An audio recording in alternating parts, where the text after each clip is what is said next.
일 굶어 죽는 땅. 1995년 북한 평안남도 개천이라는 곳이었는데요. 이때가 뭐였냐면 고난의 행군이 시작되던 해였어요. 북한 사람들이 정말 많이 굶어 죽기 시작한 시기였거든요.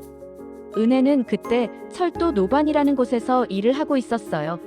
근데 어느 날부터 이상한 일이 벌어지기 시작한 거예요. 남자 동료들이 하나둘씩 출근을 못하는 거예요. 왜요? 굶어서, 힘이 없어서, 화물을 못 나르는 거예요. 직장에 나와도 다들 그냥 누워 있어요. 간신히 자기 몸 하나 겨우 지탱하는 수준이었거든요. 은혜네 집도 상황이 똑같았어요. 온 가족이 굶어 죽을 위기에 처해 있었어요. 그래서 은혜가 소대장한테 찾아가서 사정을 했어요. 이러다가는 우리 가족이 다 죽을 것 같습니다. 제가 장사를 좀 하게 해주시면 안 될까요? 저희 집 식구를 좀 살려주세요. 이렇게 간절하게 부탁을 한 거예요. 근데 소대장 입장에서도 개인한테 시간을 줄 수는 없잖아요. 그래서 조건을 걸었어요. 지금 소대원들이 다 굶어 죽어가고 있으니까 옥수수를 매달 5대씩 소대에 가져다 놓을 수 있겠느냐고 물어본 거예요. 그때 옥수수 한 대가 1.5kg 정도 했거든요. 5대면 꽤 큰 양이에요. 은혜가 그러겠다고 했어요. 그랬더니 소대장이 다른 소대원들한테 물어봤대요. 은혜가 장사해서 옥수수를 5대씩 갖다 주겠다는데 너희들 생각은 어떠냐고요. 근데 소대원들이 뭐라고 했냐면 어차피 은혜가 있어도 도움이 안 됩니다. 다 굶어 죽는 판에 그냥 보내주세요. 이렇게 말했대요. 그만큼 상황이 절박했던 거예요. 그렇게 해서 은혜는 장사를 할 수 있게 됐어요. 옥수수 5대를 주고 시간을 산 거죠. 자유를 산 거예요. 그런데 그때 엄청난 일이 벌어졌어요. 1994년 7월에 김일성이 죽은 거예요. 온 나라가 난리가 났어요. 모든 사람들이 탄광회관에 가서 조문을 해야 했거든요. 근데 그때 상황이 어땠냐면 배급도 안 나오고 사람들이 여기저기서 굶어 죽고 있을 때였어요. 그런데 김정일이 지시를 내렸대요. 모든 근로자들은 굶어 죽더라도 현장에서 죽어라. 절대 직장을 이탈하지 말라고요. 그러면서 조문하러 가라는 거예요. 꽃을 꺾어서 바쳐야 하는데 남자들이 꽃을 꺾으러 갔다가 장마철이라 급류에 휩쓸려서 죽은 사람도 많았대요. 은혜도 조문하러 갔어요. 줄을 서서 들어가서 꽃을 놓고 절을 하고 나오면 다들 엎드려서 울어야 했거든요. 직장별로 누가 더 오래 우는지 경쟁을 했대요. 그게 충성심의 척도였으니까요. 근데 은혜는 눈물이 하나도 안 나오더래요. 오히려 속이 시원했대요. 세상이 좀 바뀌려나 뭔가 달라지려나 이런 생각이 들면서 기분이 좋았대요. 왜냐하면 은혜는 어렸을 때부터 아버지한테 북한 체제의 실체에 대해서 많이 들었거든요. 그래서 이미 다 알고 있었던 거예요. 근데 문제가 뭐냐면 안 울면 반동으로 몰리잖아요. 옆에서는 다들 땅을 치면서 통곡하고 있는데 혼자 안 울면 어떻게 되겠어요? 그래서 은혜가 어떻게 했냐면 눈에 침을 발랐대요. 우는 척 하려고요. 근데 그렇게 엎드려 있으면서 생각을 하니까 진짜 눈물이 나오더래요. 왜 우리 민족은 이렇게 고생을 하고 이렇게 못 살아야 하나, 저런 놈 때문에 이러고 있어야 되나, 이런 생각이 들면서요. 그리고 아버지가 돌아가신 것도 생각나고 가족이 겪었던 아픈 일들이 떠오르면서 진짜 눈물이 났대요. 그러니까 김일성이 죽어서 슬퍼서 우는 게 아니라 우리 가족의 가슴 아픈 역사를 생각하면서 울었던 거예요. 그렇게 한 30분, 40분을 엎드려 있었대요. 김일성이 죽고 며칠 안 돼서 태양상을 건설한다고 난리가 났어요. 제일 양지 바른 언덕에 김일성 동상을 세우는 거예요. 굶어서 쓰러지는 사람들을 동원해서 돌멩이를 나르게 했어요. 그때 사람들이 얼마나 굶었냐면 풀도 뜯어먹을 게 없어서 쑥 같은 거를 먹었는데 그게 빈속에 들어가면 돌덩이처럼 굳어서 일주일씩 안 나오는 거예요. 그러다가 겨우 나오면 항문이 다 찢어지고 그러다가 사람이 죽는 거예요. 3번 부었다 내렸다 하면 죽는다고 했대요. 한 집 건너 하나씩 굶어 죽고 집 나갔다가 돌아오지 못하는 사람들이 그렇게 많았어요. 그렇게 한 달쯤 지나서 태양상이 완성됐어요. 근데 그때 마을 상황이 어땠냐면 전기가 없어서 온 마을이 새까맣거든요. 주민들은 다 굶어 죽어가고 있는데 그 언덕 위에 김일성 동상만 환하게 불이 켜져 있는 거예요. 이빨을 드러내고 웃는 그 얼굴이요. 은혜가 그걸 보면서 생각했대요. 저게 귀신이구나. 모든 사람들을 잡아가는 귀신이 있다면 저게 바로 귀신이다. 이렇게요. 북한에 살면서 이미 체제의 실체를 꿰뚫어보고 있었던 거예요. 이 죽음의 장사길. 그렇게 해서 은혜는 장마당에 나가서 장사를 시작했어요. 근데 장사라는 게 그렇게 쉬운 게 아니었어요. 왜냐하면 개천이라는 곳이 탄광 지역이거든요. 수십 년 동안 땅속에서 석탄을 캔에서 버린 찌꺼기들이 산처럼 쌓여있는 곳이에요. 그러니까 뜯어먹을 풀조차 없는 거예요. 다른 데는 그래도 산에 가면 풀이라도 뜯어먹을 수 있는데 여기는 그것도 안 되는 거죠. 그래서 사람들이 청천강을 건너서 연변 쪽으로 가야 했어요. 거기 가면 그래도 풀이라도 뜯을 수 있으니까요. 근데 청천강을 건너려면 나룻배를 타야 하는데 그 나룻배가 나라에서 운영하는 거라 하나밖에 없었어요. 그래서 새벽 3시 4시부터 사람들이 줄을 서요. 두세 시간을 기다려서 겨우 배를 타는 거예요. 근데 사람들이 너무 많으니까 빨리 타려고 서로 싸우고 밀치고 난리가 나는 거예요. 그러다가 배가 뒤집어져서 죽는 사람도 있었대요. 은혜 친구 엄마도 그렇게 돌아가셨대요. 은혜는 이제 중국에서 들어온 물건들을 떼다가 팔았어요. 수건이나 신발이나 팬티 같은 거. 몇 개씩 외상으로 가져와서 연변 쪽 시골 마을로 들어가는 거예요. 근데 가까운 동네는 이미 장사꾼들이 다 훑고 지나가서 아무도 안 사요. 오히려 사람들이 오지 말라고 욕을 해요. 탄광 사람들이 들어오면 물건도 훔쳐가고 먹을 것도 달라고 하니까 제발 오지 말라고 문에다 써붙여 놓고 욕을 하는 거예요. 그래서 계속 더 깊은 곳으로 들어가야 했어요. 아침에 출발해서 하루 종일 걸어서 깊은 시골까지 들어가는 거죠. 물건을 하나하나 팔다 보면 해가 지잖아요. 그러면 산에 가서 자는 거예요. 냄비 하나 들고 가서 불 피워서 뭐라도 끓여 먹고 비닐 뒤집어 쓰고 쪽잠을 자는 거예요. 완전 야생 생활이에요. 가다가 밭에서 뭐라도 보이면 몰래 뜯어먹고 그러면서 며칠씩 돌아다니는 거죠. 운 좋게 물건을 다 팔면 그 다음이 더 끔찍한 거예요. 이제 돌아와야 하잖아요. 은혜 몸무게가 45kg밖에 안 됐는데 배낭이 50kg 넘었대요. 자기 몸무게보다 배낭이 더 무거운 거예요. 옥수수를 돌멩이처럼 꽉꽉 눌러서 채워 넣으면 어깨가 빠질 것 같대요. 그 무게를 지고 막대기 하나 짚고 걸어오는 거예요.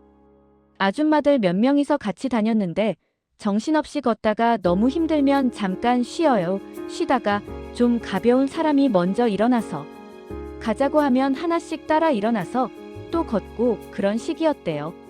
근데 그것보다 더 무서운 게 있었어요. 뭐냐면 산속에서 강도가 나오는 거예요. 인가가 멀어지고 고개를 넘어야 하는데 거기서 강도가 나와서 물건 뺏고 사람 죽이고 그런 소문이 매일 돌았대요. 그래서 그 구간을 지날 때는 아줌마들끼리 얘기해요. 아이고 이거 뺏기면 안 되는데 강도가 제발 안 나왔으면 좋겠다 이러면서요. 근데 신기한 게 그 무거운 짐을 지고 몇십 리도 걷기 힘든데 강도 나온다는 데만 오면 정신이 번쩍 들면서 힘든 생각이 없어진대요. 빨리 벗어나야 한다는 생각밖에 안 드니까요. 그렇게 해서 겨우 집에 도착하면 옷을 벗어보면 온몸이 피멍이래요. 어깨가 다 으깨진 거죠. 그렇게 해서 번 옥수수로 뭘 하냐면 일단 직장에 5대 갖다 바치고 남은 걸로 집에서 죽 끓여 먹고 또 그 길을 나서는 거예요. 그게 일상이었어요. 한 번은 기차를 타고 양강도 쪽으로 장사를 갔는데 기차 지붕 위에 올라타서 가는 거예요. 사람들이 너무 많으니까 기차 안에 탈 수가 없어서 지붕 위에 올라타는 거죠. 근데 거기서 밀가루 포대를 차는 바람에 떨어진 사람도 있었대요. 안전원이 새끼 같은 거 죽고 나도 죽고 같이 죽자고 소리 지르면서 전깃줄에 붙었다가 떨어졌는데 어떻게 됐는지 모른대요. 기차 지붕 위에서 가다 보면 화장실도 못 가잖아요. 그래서 사람들이 서로 잡아주면서 기차 위에서 볼일을 보는 거예요. 근데 기차가 가는 방향으로 창문이 열려 있으면 밑에 있는 사람들이 그걸 다 맞는 거예요. 그러면 밑에서 올라가면 다리 찢어버린다고 소리 지르고 난리가 나는 거죠. 한 번은 양강도 쪽으로 가는데 쌀락눈이 내리기 시작하더래요. 옷이 다 젖어서 얼어붙고 이빨이 딱딱딱 부딪히면서 몸이 굳어가는 거예요. 이러다가 굴러떨어져서 죽겠다는 생각이 들었대요. 겨우 역에 도착했는데 몸이 굳어서 내릴 수가 없는 거예요. 기차가 떠나겠다고 뽕뽕 소리 지르는데 움직일 수가 없어요. 그때 누가 배낭이라도 내려라, 내가 잡아줄게, 빨리 내려라 해서 배낭 던지고 내렸는데 그 사람이 배낭 들고 도망가 버린 거예요. 같이 생사고락하면서 왔던 아줌마가요. 그게 북한의 현실이에요. 은혜는 외지에서 아는 사람도 하나 없이 이렇게 죽는구나 싶었대요. 삼강을 건너다. 그렇게 배낭을 뺏기고 나서 은혜는 정처 없이 멍하니 서 있었대요. 한 20분 30분을 그냥 서 있다가 덜덜덜 떨면서 대합실에 들어갔어요. 거기 보니까 은혜처럼 기다리는 사람들이 장작을 주워다가 사발이 빠진 난로에 불을 피워놨더래요. 거기 앉아서 떨고 있는데 이제 어떡하지 싶은 거예요. 돈도 하나도 없고 짐도 하나도 없고 표를 사서 집에 돌아갈 수도 없는 상황인 거죠. 근데 그때 은혜가 생각을 한 거예요. 아, 정신 차려야 되겠다. 어떻게든 살아야 되겠다. 이렇게요. 다음 날 되니까 무산행 기차가 왔어요. 그거 타고 가다가 내려야 하는 역에서 못 내리고 밀려서 더 가버렸어요. 힘이 없으니까요. 자동이라는 데서 내려졌는데 내리니까 하늘하고 땅이 맞닿아서 빙빙 돌더래요. 어지러워서 그 자리에서 쓰러질 것 같았대요. 그때 든 생각이 사람들이 오가는 데서 이렇게 죽으면 너무 비참하잖아요. 그래도 어디 가서 좀 사람답게 죽어야 되겠다 싶어서 정신을 붙잡고 한 걸음 한 걸음 걸었대요. 그때 5분 10분이 한 10시간처럼 느껴졌대요. 너무 힘이 없으니까요. 마을을 조금 벗어나니까 개울이 흐르고 양쪽에는 밭이고 개울 주변에는 나무들이 서 있더래요. 거기 가서 여기서 죽든지 어쩌든지 하자 하고 들어누웠대요. 하늘을 봤는데 그때는 아무 생각이 없고 하늘하고 땅이 맞닿아서 빙빙 도는 게 오히려 굉장히 편안하더래요. 그렇게 한 20분 30분 있다가 눈이 차가운 게 갑자기 얼굴을 때리니까 정신이 들었대요. 잠깐 잠이 들었다 깬 건데 조금 나아진 거예요. 그래서 개울에 엎드려서 물을 정신없이 먹고 얼굴 씻고 하니까 생각이 나더래요. 전에 장사하러 왔을 때 어떤 집에 외상으로 물건을 맡겨놓은 게 있었거든요.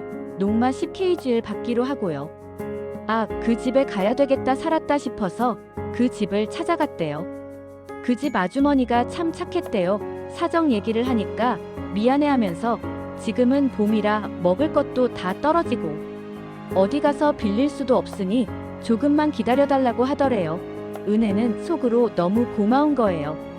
어차피 한 끼라도 못 먹으면 쓰러질 판인데 기다리라는 거잖아요.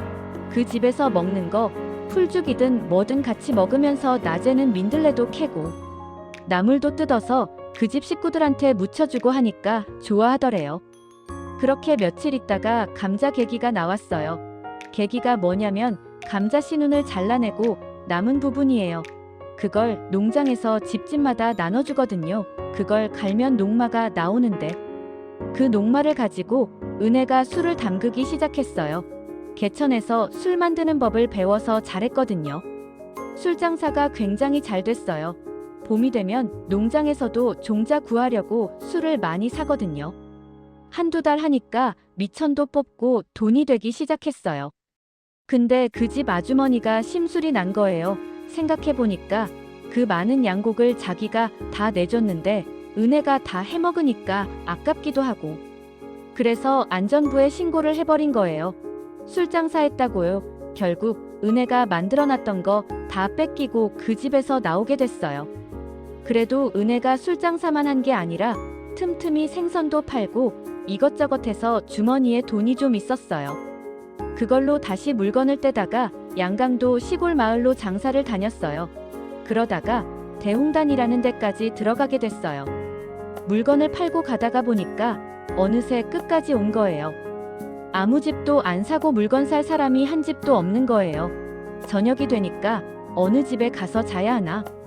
이런 생각을 하면서 보리밭 사이에서 쉬고 있는데 저쪽에서 아저씨 한 분이 오시더래요. 인사를 하고 여쭤봤어요. 이쪽으로 더 들어가면 마을이 있냐고요.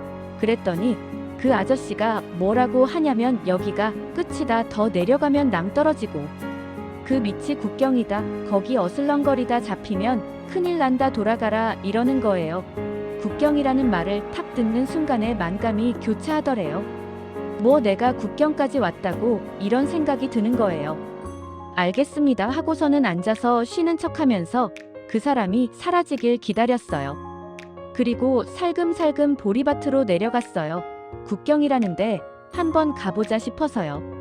가보니까 정말 그 사람 말이 맞더래요. 끝이고 낭떠러지고 가파르게 내려가는데 그 밑으로 도로가 하나 있고 국경 경비대인가 봐요. 완장을 낀 사람이 오토바이 타고 왔다 갔다 하고 있었어요. 5분 10분 간격으로요. 숲을 사이로 살금살금 내려갔어요. 경비대가 지나가길 기다렸다가 이때다 싶어서 탁 도로를 건넜어요. 건너니까 빨간 팻말이 딱 있더래요. 비법 월경자는 현장에서 사살한다 이렇게요. 경사가 심하고 물살이 빠른 계곡물이 내려오는데 그걸 건넜어요. 건너니까 엄청 굵은 배수관이 지나가는 게 보이더래요. 북한에는 저런 시설이 없거든요. 아, 이게 중국이 맞구나 싶었대요.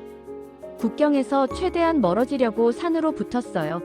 근데 그 산이 거의 절벽이에요. 한 10m 오르다가 미끄러지면 몇 미터씩 도로 굴러떨어지는 거예요. 그래도 나무들 붙잡고 올라서 몇 시간 만에 산 정상에 올랐어요. 그때가 어두워지는 밤이었는데 정상에 올라서 양쪽 나라를 내려다봤대요. 한쪽은 자기가 태어나서 살던 북한이에요. 그렇게 모진 곳이지만 정든 이웃들도 있고 고통 속에 죽어가는 사람들을 품은 땅이에요. 그쪽은 깜깜했대요. 반대쪽을 보니까 가로등이 쫙 비치고 차들이 전조등을 켜고 꼬리에 꼬리를 물고 끝없이 달리고 있는 거예요. 그걸 보면서 눈물이 났대요. 다시 북한을 돌아간다는 기약도 없고 이쪽에서 살아남는다는 기약도 없잖아요. 무작정 떠난 길이니까요. 그때 마음속으로 기도를 했대요. 정말 살아서 친척들이든 형제들이든 다 구원할 수 있으면 좋겠다. 살고 싶다고요. 사 팔려간 여자들. 산 정상에서 중국 동네를 내려다보니까 참 가깝더래요. 근데 바로 내려갈 수가 없었어요. 왜냐하면 조금만 인기척이 나도 그 동네에서 개들이 짖어대는 거예요. 멍멍멍멍 합창을 하는 거죠. 아, 이러다가 내려가면 위험하겠다 싶어서 차들도 뜸해지고 전조등도 없어지고 완전히 어두워지는 새벽쯤에 내려가야겠다 생각하고 거기서 보슬비 맞으면서 잠이 들었대요. 깨어보니까 시간이 얼마나 지났는지 모르겠는데 어두워져 있었어요. 밑으로 내려가니까 북한 사람들인가 봐요. 산 밑에 비닐 깔고 자는 사람들이 많더래요. 여기저기서 숨소리도 들리고요. 그 사람들 다 넘어서 중국 동네에 들어섰는데 한 집이 대문을 열어놓고 있더래요. 다른 집들은 다 문 잠그고 자는데 그 집만 열려 있는 거예요. 왠지 들어가 보고 싶다는 생각이 들어서 그 집에 들어갔대요. 문을 두드렸어요. 그러니까 어떤 아줌마가 머리 헝클어진 채로 누구세요 하고 내다보더래요. 그래서 제가 북한에서 왔는데 하룻밤만 여기서 좀 재워주시면 안 될까요 했더니 그 아줌마가 탁 보더니 빨리 들어와 하면서 확 끌어들이더래요. 두 말 안 하고요. 불도 안 켜고 어두운 데서 감각적으로 뭔가를 하더니 밥을 말아주는 거예요. 된장국에 찬밥을 말아서요. 그게 흰쌀밥이었어요. 북한에서 거칠거칠한 옥수수밥만 먹다가 처음 먹어보는 흰쌀밥이에요. 얼마 만에 먹어보는 건지 막 퍼먹는데 씹지도 않고 그냥 넘어가더래요. 미끄러지듯이요. 그냥 먹었다기보다 흡입했다는 표현이 맞을 거예요. 순식간에요. 그 아줌마가 밥 먹을 때 이야기하더래요. 방에서 같이 재워주고 싶은데 북한 여자들 숨겨준 거 들키면 벌금이 2,000위안이라서 창고에서 자야 될 것 같다고요. 그러면서 은혜 옷이 다 젖은 걸 보더니 후레쉬 켜고 장롱에서 자기 옷을 꺼내주더래요. 갈아입으라고요. 남이 입던 거라도 참 따뜻했대요. 창고에 데려다 주더니 낡은 장롱 안에 이불 하나 깔아주면서 여기 들어가 누워있으라고 하더래요. 은혜가 들어가니까 그 아줌마가 뭘 했냐면 장롱에서 꺼냈던 잡동사니들을 은혜 얼굴 위에다 다시 다 덮어버리는 거예요. 혹시 단속당할까봐요. 빵 캔이며 고기 잡을 때 입는 옷이며 그런 것들을요. 그래도 밥도 먹었고 따뜻한 데 들어가니까 그냥 잠이 들었대요. 아침에 아줌마가 깨우더니 뒷산에 가자고 하더래요. 김 매러 가는 것처럼 해서 가는 건데 모자 눌러쓰고 호미자루에 도시락 매달고 나갔대요. 동네 아줌마들이 물어봐요. 영 엄마 어디가? 그러면 그 아줌마가 우리 조카랑 뒤에 콩밭 매러 간다 이러는 거예요. 그렇게 해서 뒷산에 갔더니 비닐하고 도시락을 주면서 여기서 한 주일 정도는 있어야 될 것 같다고 하더래요. 사람을 찾아서 안전하게 더 깊은 곳으로 들어가려면 여기 숨어 있어야 된다고요. 국경 경비대도 오고 낯선 사람들도 많이 오니까 들키지 않게 잘 있으라고요. 저녁마다 아들한테 밥을 올려보낼 테니까 박수를 몇 번 치면 나오라고요. 그렇게 해서 그 아줌마는 내려가고 은혜는 산속에서 일주일을 숨어 살았어요.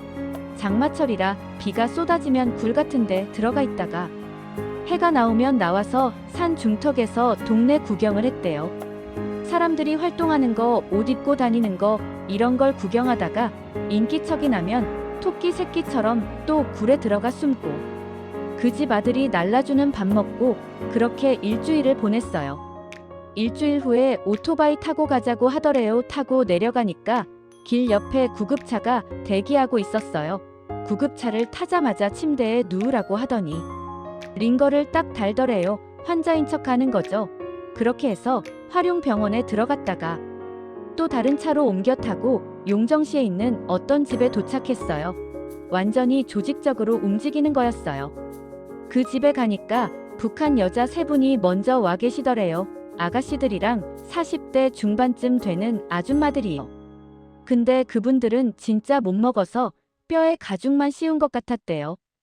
다음날 키 큰 남자 하나 작은 남자 하나가 들어와서 사람을 위아래로 훑어보더래요. 올려다보고 내려다보고 하는데 기분이 상당히 나쁘더래요. 그러더니 미닫이 문 뒤에서 그 집 아주머니하고 뭔가 이야기를 하는데 다 들리는 거예요. 산채 스천 어쩌고 하면서요. 중국말로 3천 4천 이런 숫자가 딱 들리더래요. 합의가 됐는지. 활짝 웃으면서 나오더니 은혜를 보면서 때깔이 좋네 이러는 거예요. 그 소리도 굉장히 거슬리고 기분 나빴대요. 그 남자가 이제부터 잘 먹어야 된다고 하더래요. 북한 사람들. 색감이 너무 야해서 길에 서면 바로 북한 사람인 거 들통난다고 무조건 살 찌우라는 거예요. 그날 저녁부터 닭고기며 돼지고기며 먹고 싶은 만큼 먹으라고 가져다 주더래요. 북한에서 언제 그런 걸 먹어봤겠어요. 정신없이 먹고 배부르니까 잠이 오고 시키는 대로 먹고 자고 먹고 자고 하니까 일주일 만에 정말 때깔이 달라지더래요. 뽀얗게요.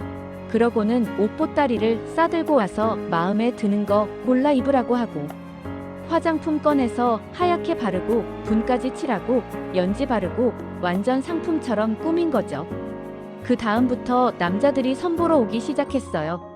근데 첫 번째 남자가 태어나서 그 나이 되도록 이빨을 한 번도 안 닦아본 사람이더래요. 머리가 엉켜서 떡져 있고 웃으면서 쳐다보는데 소름이 끼치더래요. 두 번째도 비슷하고 세 번째는 눈이 하나 없고 네 번째도 이상하고 은혜가 속으로 다짐했대요. 아무리 없어도 저런 데는 절대 못 간다. 다시 북한에 가서 굶어 죽지 저런 사람하고는 절대 못 산다고요. 장날이 되니까 그 집에서 시집간 북한 여자들이 다 모이더래요. 10몇 명이요. 남편 얘기도 하고 이번에 뭐 사줬다 돈 얼마 받았다 이런 얘기를 하는데 갑자기 몸값 얘기가 나온 거예요. 나는 8천 위안에 팔렸어. 나는 10,000 위안에 팔렸어. 이러면서 비싸게 팔린 걸 자랑스럽게 얘기하더래요. 싸게 팔린 사람은 부끄러워하고요. 자기 몸값이 비싸면 젊고 예쁘다는 뜻이니까 그게 기준이 된 거예요. 은혜는 그게 너무 충격이었대요. 자기가 얼마에 팔렸다는 걸 자랑스럽게 얘기하는 게요.